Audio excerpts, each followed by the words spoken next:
Bonjour, cinq questions à Victorin Lurel, député de la Guadeloupe, auteur du rapport Égalité réelle dont le projet de loi a été adopté. Il a le sourire, je peux vous le dire, ça s'est passé aujourd'hui. Nous en parlerons longuement. Cette émission sera consacrée uniquement à ce projet Égalité réelle. Alors, Victorin Lurel, grande satisfaction pour vous. Superbe satisfaction, grand bonheur. Je crois ne pas être le seul, tous dans l'hémicycle, de droite comme de gauche, du centre ou du milieu. Bref, tous en étaient contents puisque ça a été voté à l'unanimité en commission mixte paritaire, qui est une commission qui harmonise la rédaction de textes de loi entre le Sénat et l'Assemblée nationale lorsque ça n'a pas été voté dans les mêmes termes. Donc c'était déjà un exploit que de faire voter la droite sénatoriale et la gauche de l'Assemblée nationale. On a réussi cet exploit-là parce que une commission mixte paritaire peut échouer. Et là, on reprend le texte de l'Assemblée nationale, si le gouvernement le veut, ou on reprend le texte de la CMP là où elle s'est arrêtée. J'explique un petit peu la procédure. Là, il y avait, si j'ose dire, une sorte d'obligation politique, voire morale, de faire qu'une CMP réussit. Parce que pourquoi ? Le calendrier était assez contraint, puisque le Parlement va fermer, je crois, le 24 février. Donc il faut publier la loi avant, donc on avait le devoir de réussir. J'ai trouvé des sénateurs, je dirais, compréhensifs. Alors, l'objectif de ce projet de loi, c'est bien évidemment de limiter, d'arrêter, on va pratiquement le dire, les inégalités entre l'Hexagone et ces régions d'outre-mer. Avant de parler des avantages de ce projet, un petit retour en arrière. Comment l'idée est venue de réaliser ce rapport, puisque c'est vous qui l'avez réalisé, et pour parvenir à cet objectif aujourd'hui? C'est une vieille idée portée par François Hollande lui-même. Et c'est pas là de la flagornerie pour faire mousser mon président, je le dis très clairement. En 2007, il y a une élection présidentielle, c'est Ségolène Royal qui était notre candidate. François Hollande était premier secrétaire du Parti socialiste. Avec une équipe, j'ai préparé le programme du Parti socialiste pour cette élection présidentielle. François Hollande a fait, si j'ose dire, la préface. Et il disait, notre nouvelle frontière, c'est désormais l'égalité réelle, l'égalité économique réelle outre-mer. Et donc il a un peu inventé le concept, même si l'égalité est dans la Constitution. Et donc, depuis 2006-2007, on est sur cette idée-là. Et lorsque lui-même il a été candidat en 2012, il a mis une proposition 29, on ne dit pas égalité comme ça, mais il dit je m'inventerai un nouveau modèle de développement économique pour les Outre-mer, priorisant le travail, l'égalité, le développement économique. Donc on a repris ça. Il se trouve qu'il m'a nommé ministre, et donc lorsqu'on a commencé à réfléchir, on n'avait pas, si j'ose dire, curieusement, malgré toutes les publications, malgré tous les universitaires qui ont fait leur travail, tous les chercheurs, on n'avait pas le cadre économique formel, le cadre juridique pour penser également l'autonomie des collectivités du Pacifique, voire peut-être de la quasi-souveraineté ou la pleine souveraineté de la Nouvelle-Calédonie, et en même temps les départements et les régions d'outre-mer. Donc, on m'a chargé d'un rapport. Oui, le CREFOM, dont j'ai été l'un des créateurs avec Patrick Caram et les autres, nous avons poussé en disant qu'il faut reprendre l'idée et remettre ça avant la fin de la législature, avant la fin du quinquennat. Le président a joué vraiment le jeu lorsqu'il nous a reçus. Le CREFOM est toute une délégation conduite par Patrick, moi-même et d'autres. Il m'a dit la meilleure chose à faire, Victor, il faut que tu nous fasses un rapport. Et que je te propose de faire une préfiguration du projet de loi. Un projet de loi, c'est le gouvernement. Une proposition de loi, ce sont les députés. Donc j'ai fait un rapport et j'y ai ajouté une sorte de petit projet sur l'égalité. On savait qu'on en était loin.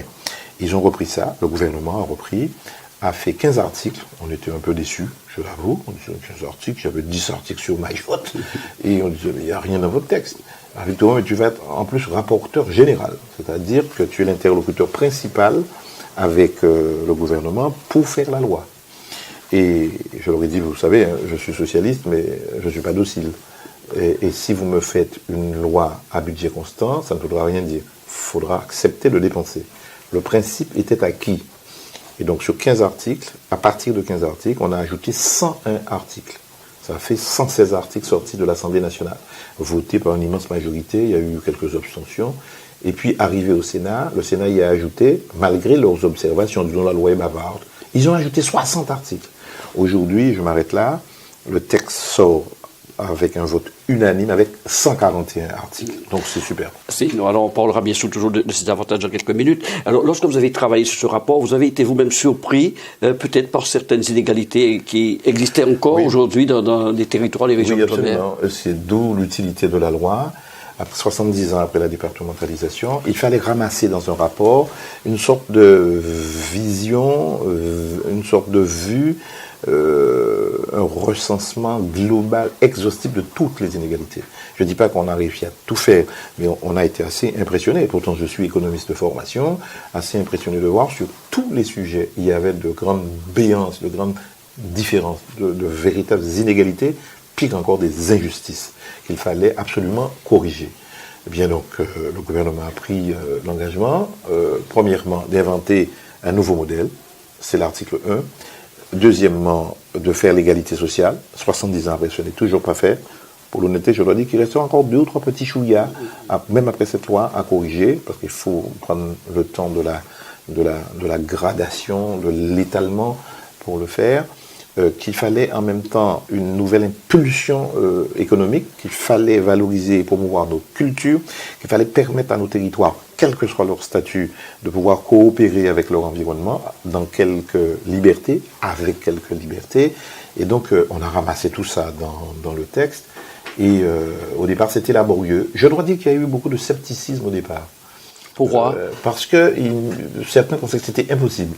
Même le gouvernement, en disant, bon, Victorin a fait ça, mais bon, ça ne marchera pas ce truc, c'est trop compliqué, il y a trop d'inégalités, il y a 11 pays habités sur 12 ou 13 pays des Outre-mer, selon dont on le calcule. C'est pas possible, ça. Eh bien, on a fait le tour de force, l'exploit de penser globale et d'agir de manière singulière pour chacun de nos territoires, tout en ayant une vision globale. Et donc, c'est ça le succès. Et l'article 1 a été totalement rewrité. Je dois dire que j'ai tenu la plume pour le faire personnellement, pour donner à chacun de nos territoires, même quand ils sont départements ou régions d'outre-mer, c'est-à-dire dans le droit commun, leur donner la liberté, l'autonomie, la capacité, la responsabilité d'inventer une voie nouvelle, s'ils le veulent. Un nouveau modèle de développement économique, culturel et social, s'ils le veulent, tout en étant Alors qu'est-ce que cette loi pourra apporter très rapidement à ces territoires? Alors beaucoup, sur tous les plans. Premièrement, comme je viens de le dire, sur la liberté de conception, c'était déjà le cas, mais maintenant c'est encore redit dans le marbre d'un texte. Emparez-vous de ce sujet et inventez quelque chose de neuf qui corresponde à vos aspirations et à vos attentes. Et bien entendu aux besoins de vos populations, premièrement. Deuxièmement, l'État est en solidarité avec vous, avec les territoires autonomes, avec les territoires du droit commun. Troisièmement, 310 ans après l'égalité sociale n'est pas faite, nous le faisons. Donc c'est dans le texte, par exemple l'augmentation des petites retraites. Le fait que c'est très important, parce que vous avez des retraites à 200, 300 euros, 400 euros, quand le minimum vieillesse est à 850, 900 euros. Donc de permettre par un refus de récupérer l'argent sur les successions. Donc on appelle ça un recours sur succession. Beaucoup de vieilles personnes, peur de voir leur héritage après leur mort diminué par ces récupérations, ne demandaient pas l'allocation supplémentaire pour les personnes âgées, l'ASPA. Donc aujourd'hui, c'est réglé. Par exemple, les indépendants, notamment les professions libérales, mais surtout les artisans, ils ne pouvaient pas percevoir les allocations familiales tant qu'ils n'étaient pas à jour de cotisation. Ce qui n'est pas le cas dans l'Hexagone. Alors, effectivement, qu'est-ce qu'ils nous ont dit? Depuis 20 ans, c'est Chirac qui avait fait ça en 86.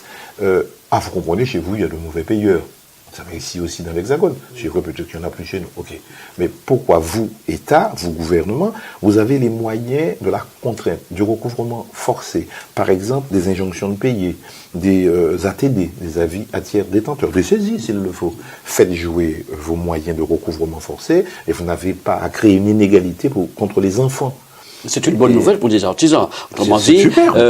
pas de cotisation à jour, ils percevront leur prestation d'allocation. Absolument, mais bien sûr, il doit faire l'effort de payer. Bien sûr, tout de même. C'est pourquoi on est d'accord pour supprimer le RSI. Au moment où ils contestaient dans les Outre-mer le RSI, mais c'est vrai ici dans l'Hexagone, vous entendez certains candidats à la présidentielle dire nous supprimons. C'est un souhait d'Emmanuel Macron. C'est un souhait de Hamon, d'Emmanuel Macron, tous les candidats disent, c'est une catastrophe cette affaire inventée par Sarkozy, de dire que c'est mauvais. Donc on va corriger. Eh bien nous, on a commencé à corriger dans les Outre-mer, avant même ici l'Hexagonal. C'est superbe. D'ailleurs, certains contestataires en Guadeloupe m'ont déjà appelé pour me dire « Je te remercie pour ton obstination, on a obtenu ça ». Donc sur le plan social, la VPF, l'allocation vieillesse pour les personnes au foyer, c'est souvent nos mères, nos grands-mères, nos grandes sœurs qui n'ont pas travaillé pour garder un grand-père, un père, un enfant handicapé ou un mari qui a perdu ses moyens. C'est souvent une femme. Eh bien, le moment venu de la retraite, elles n'ont rien, si ce n'est la pension de réversion de leur conjoint. Mais c'est rien, ça, la pension de réversion. Même si c'est 50% de sa pension, c'est rien. Eh bien, aujourd'hui, on ouvre ces doigts qui avaient été fermés. Je prends quelque chose que tous on a oublié, mais c'est dans la loi. Les fonctionnaires qui ont la stabilité de l'emploi, Dieu merci. Bon, quand ils travaillent dans les Outre-mer, c'est toujours les ministères parisiens qui gèrent leur allocation familiale, leurs prestations sociales. Et ce n'est pas les CAF. Ici, ce sont les caisses d'allocation familiale. Or, ce que servent les CAF, c'est plus avantageux que ce que servent les ministères. On régularise en disant, désormais, la gestion des prestations familiales et des prestations sociales en général sera désormais gérée, moyennant un certain nombre de corrections, sera gérée par les caisses d'allocation familiale. Quelque chose de simple, mais de très attendu depuis 30 ans, je ne sais pas plus. La représentativité syndicale. Nous avons des syndicats qui ne sont pas des syndicats métropolitains, qui sont des syndicats guadeloupéens, martiniquais, guyanais, réunionnais, mahorais, et que sais-je encore, calédoniens. Eh bien, ils ne peuvent pas prétendre à la représentativité. Ils ne peuvent pas s'asseoir autour de la table lorsqu'il s'agit de financer le dialogue social. Il y a 110 millions dans un fonds, dont 60 millions déjà actés. Nos syndicats ne sont pas dedans. Alors, on leur disait la chose suivante. Vous allez aux élections professionnelles, même si vous gagnez, vous ne pourrez jamais siéger à la Caisse générale de sécurité sociale, à la Caisse d'allocation familiale, tiens, dans les télévisions publiques, dans les grandes entreprises, EDF et que sais-je encore. Vous ne pourrez pas être dans la commission départementale de consommation des espaces agricoles, si vous êtes un syndicat agricole. Aujourd'hui, c'est réglé. Mais en même temps, il y avait une frayeur, une très très forte opposition des 5 centrales syndicales nationales qui doivent remplir une liste de conditions pour pouvoir prétendre à la représentativité. On va préserver ça pour ne pas avoir trop d'obstacles. Les antennes qu'ils ont là-bas, leurs filiales, si j'ose dire, CFDT, CGT, FO, CFTC, que sais-je encore, CGC, ce sera préservé, mais ils ne pourront plus être seuls autour de la table. Celles et ceux qui ont gagné leur élection seront là, pourront participer selon les modalités à voir au financement et à la répartition de l'enveloppe du financement du dialogue social. C'est important pour lubrifier, et si j'ose dire, le dialogue social. Donc ce sont des avancées non négligeables sur le plan social pour ces régions d'outre-mer. Oui. Alors, il y a le volet, qu'est-ce qui peut, au sein de cette loi, le volet qui pourrait booster l'économie des régions d'outre-mer? Alors, il y a tout un volet économique qui est de nature à inventer un nouveau modèle avec des clauses de rendez-vous, on dit des clauses de revoyure que le gouvernement s'est donné par des rapports.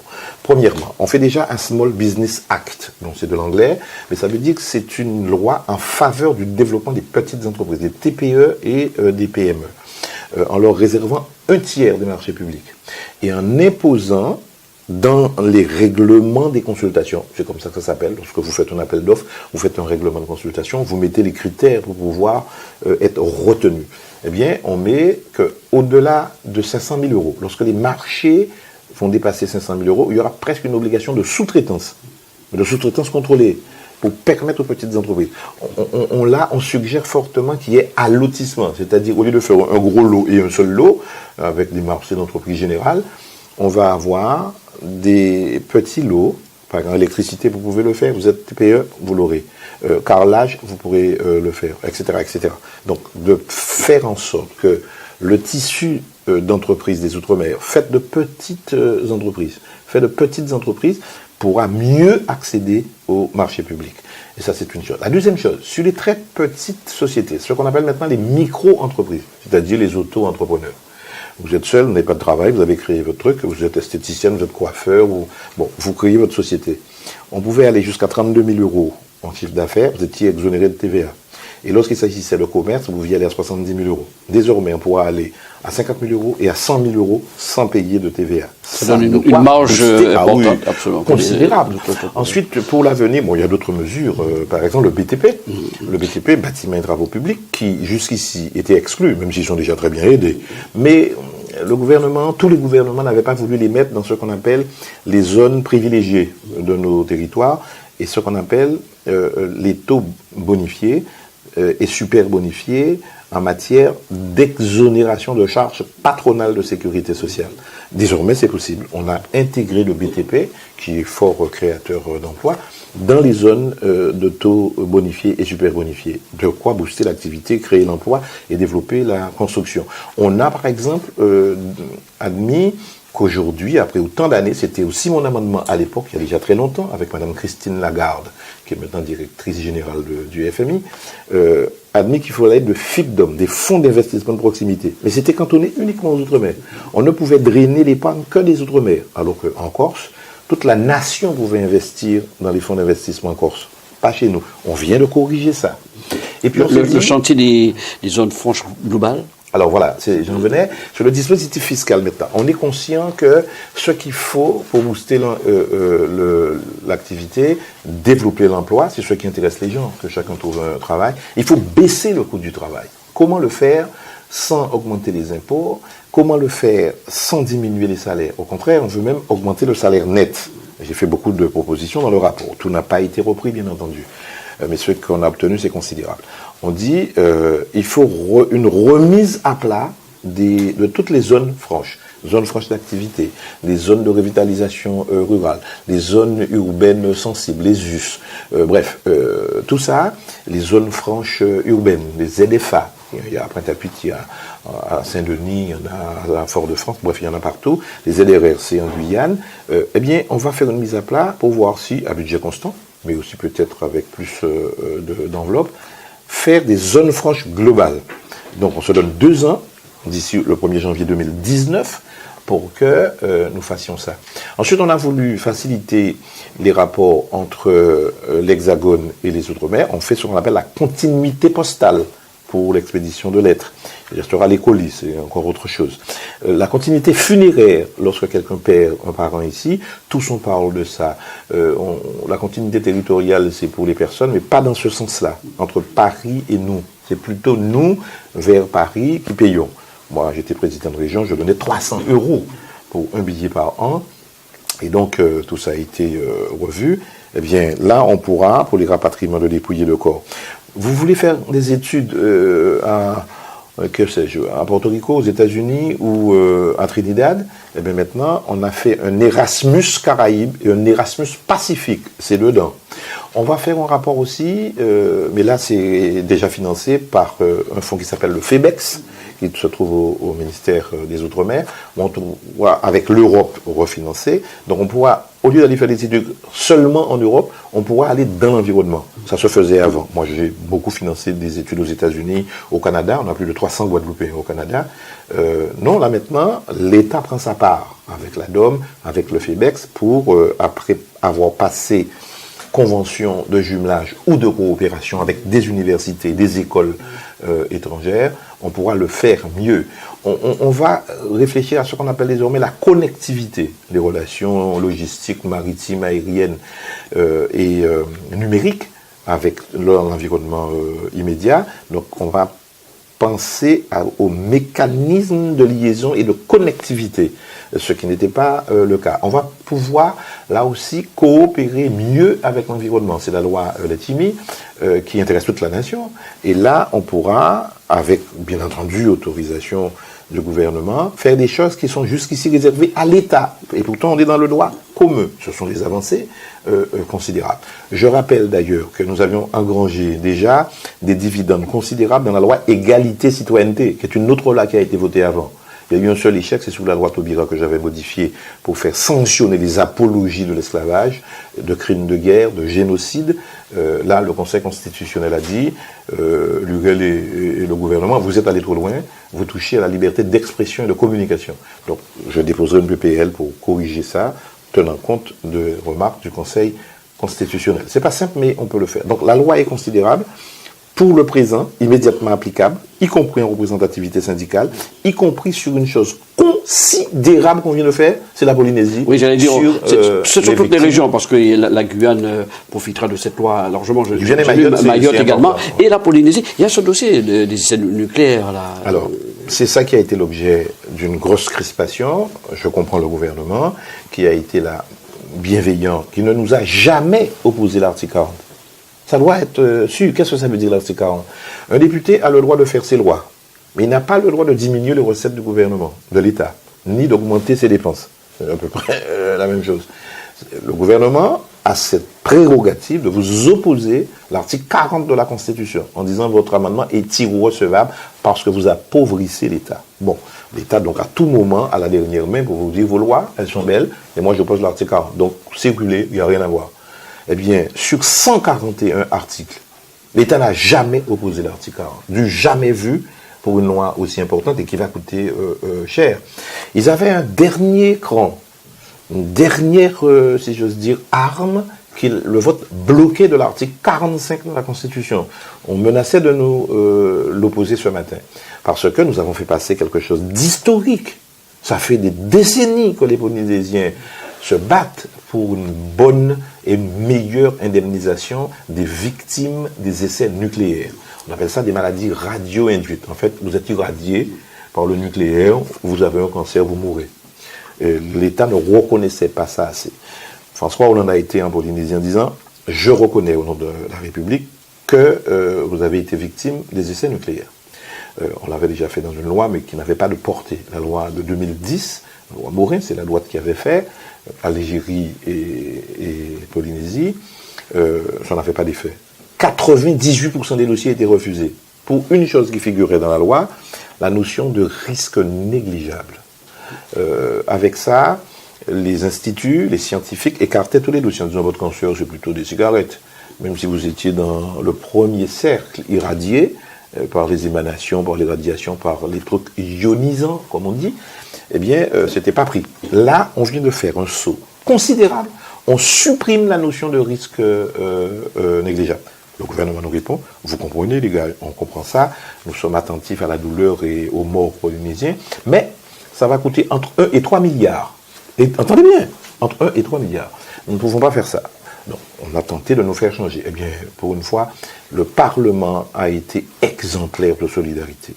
En disant, si vous laissez tomber la Polynésie et vous voulez changer nos trucs, nous restons solidaires avec la Polynésie. Nous ne voterons pas la loi en solidarité. Donc, nous vous demandons de trouver un autre compromis.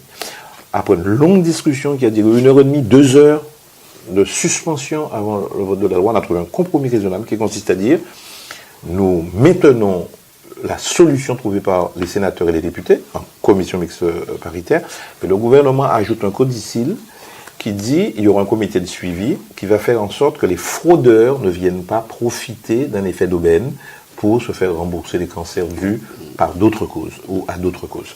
C'est un excellent compromis que les Polynésiens qui étaient là, le président Fritsch était là, Maïna Sage, députée de la Polynésie, était là, Lana, je l'appelle Lana, c'est son prénom, Antiena Toui, je crois que c'est comme ça qu'on prononce, étaient là, ils ont accepté le compromis, qui ne change rien. Simplement, on dit, dans 12 mois, on va faire un rapport pour évaluer est-ce qu'il y a beaucoup de fraudeurs, etc., etc. Je trouve ça considérable. Et le gouvernement n'a pas opposé le vote bloqué. Ils n'ont pas opposé l'article 40, ils n'ont pas opposé l'article 45.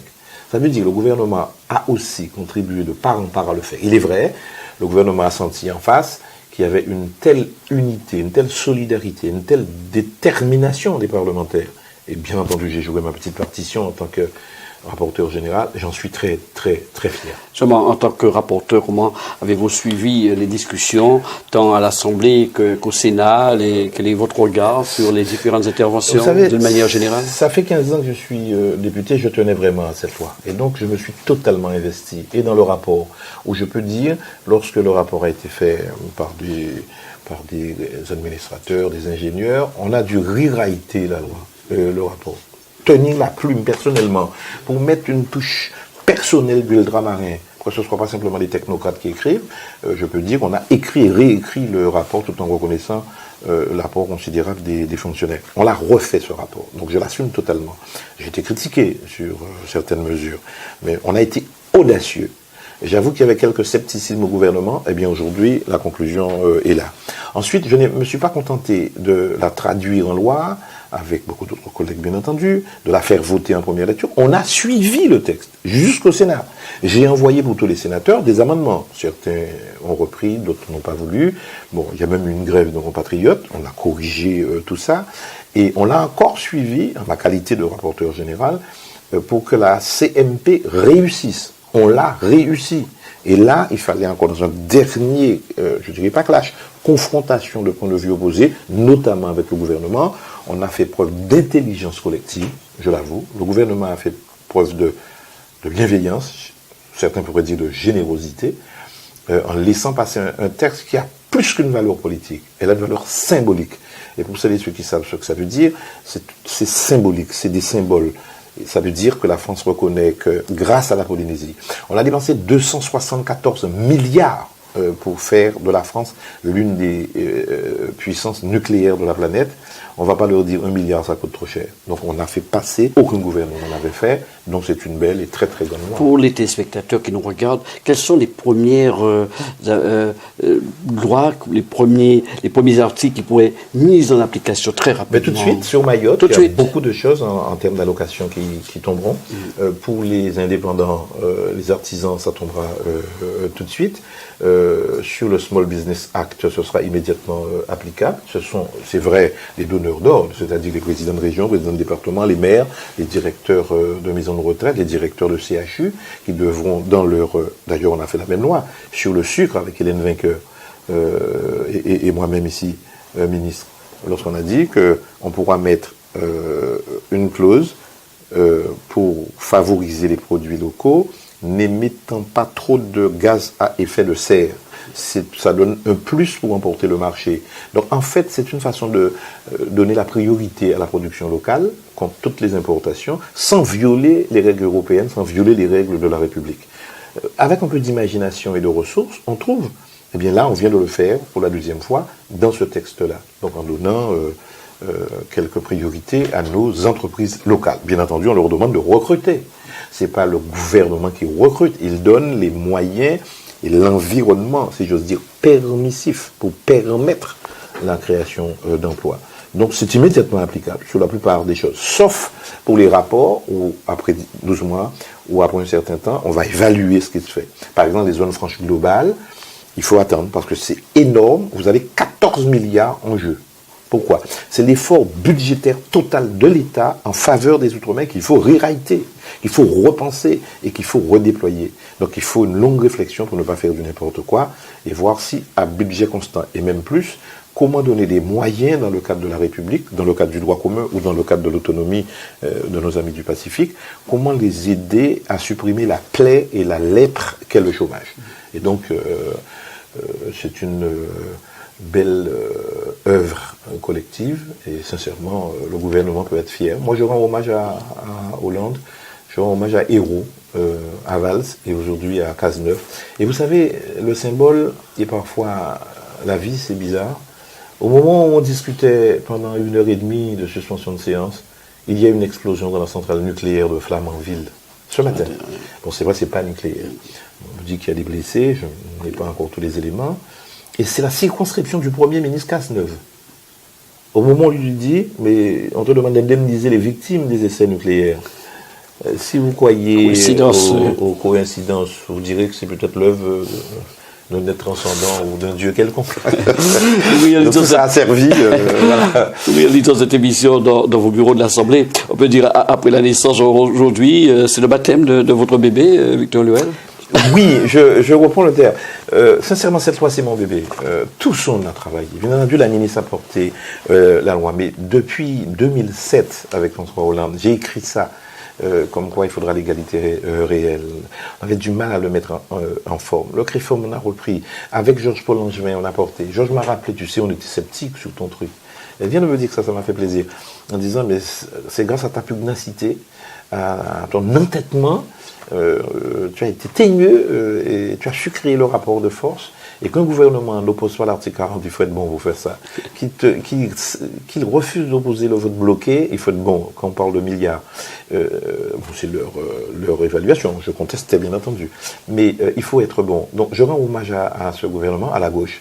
Mais je dois aussi, en honnêteté, rendre hommage à la droite sénatoriale. Monsieur Mathieu Darnaud, qui était rapporteur au fond comme moi, a respecté scrupuleusement les accords que nous avons pris. Il a été hyper correct en CMP. Tous les parlementaires l'ont été. Je l'ai appelé régulièrement, et c'est lorsque je leur ai dit là, messieurs, ce que nous faisons là, le Sénat est d'accord. Et donc ils voteront le texte, a priori. Et j'ai même dit, je ne veux pas préempter leur liberté, mais j'ai des engagements. Si nous ne bousculons pas trop le texte, cet amendement que le gouvernement vient de faire adopter, le Sénat l'approuvera, et donc j'espère qu'on aura un vote aussi à l'unanimité au Sénat. Une toute dernière question plutôt politique. Bientôt les présidentielles, vous avez beaucoup cité François Hollande. Vous regrettez le fait que le président n'ait pas voulu se représenter? Oui, manifestement oui, moi je le dis. Et faute de François Hollande, moi j'ai soutenu notre Premier ministre Manuel Valls, il a perdu. On joue loyalement le jeu avec le candidat du parti qui s'appelle Benoît Hamon. On lui demande, c'est vrai, sur le bilan d'être moins critique. Il a commencé à dire, bon, j'étais comme membre du gouvernement, on a fait de belles choses, j'ai quelques désaccords, on ne peut pas lui retirer ça, c'est son identité, le candidat, il a gagné avec ça, mais on ne peut pas demander au ministre que je suis et à d'autres de renoncer à ce qu'il a fait, de se renier.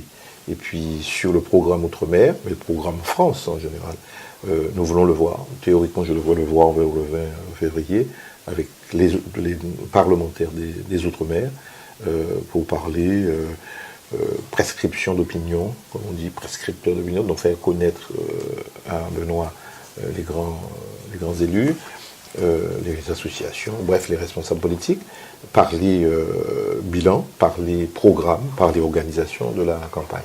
Évidemment, on sait que ce n'est pas une campagne simple, mais Benoît Hamon a eu, si j'ose dire, ce caractère original et innovant de faire rêver, tout en disant que c'est possible. Alors évidemment, il y aura un problème de financement. On lui demande là de réfléchir au financement pour qu'il n'y ait pas d'augmentation d'impôts. Je finis sur une chose.